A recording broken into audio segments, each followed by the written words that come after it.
To derive the solution to the second order differential equation that models simple harmonic motion, we take a guess using a repeating function. So e to the power of some constant by time. And if we differentiate this twice, we get the velocity and acceleration.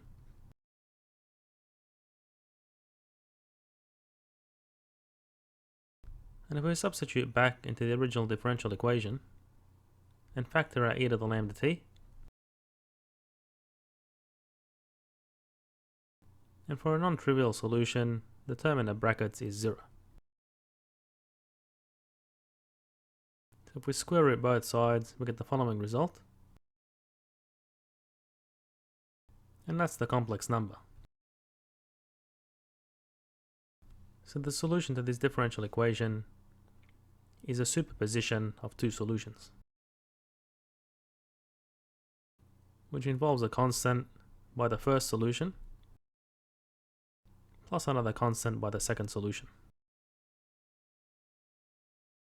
And this solution is unique for this second order differential equation with constant coefficients.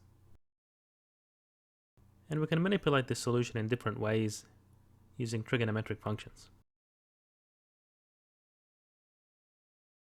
Using Euler's formula,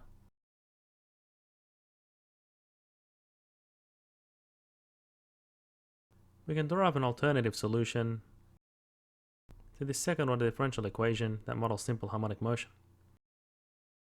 So if we substitute for the exponential terms,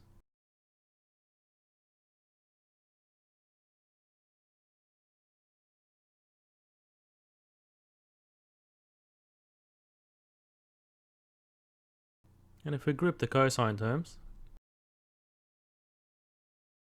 and the sine terms,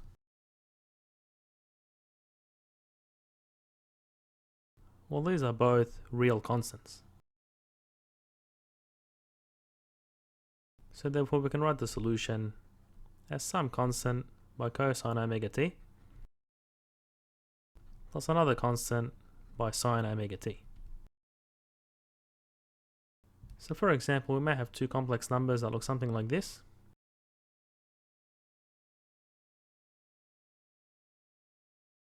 And if you add them together, you get a real. And if you subtract them from each other, you get an imaginary number. And then multiplying this by the complex number I will give you back a real.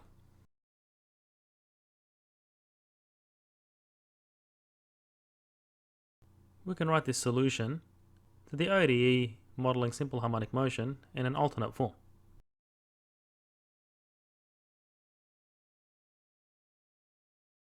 And this is valid because if we apply the addition trig identity, we can write this as follows.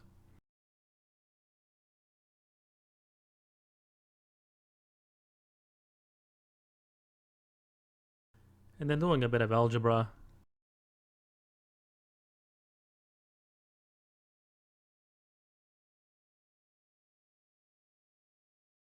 so effectively this here is a constant, and this here is another constant. And you can verify that this is a valid solution by substituting it into the ODE.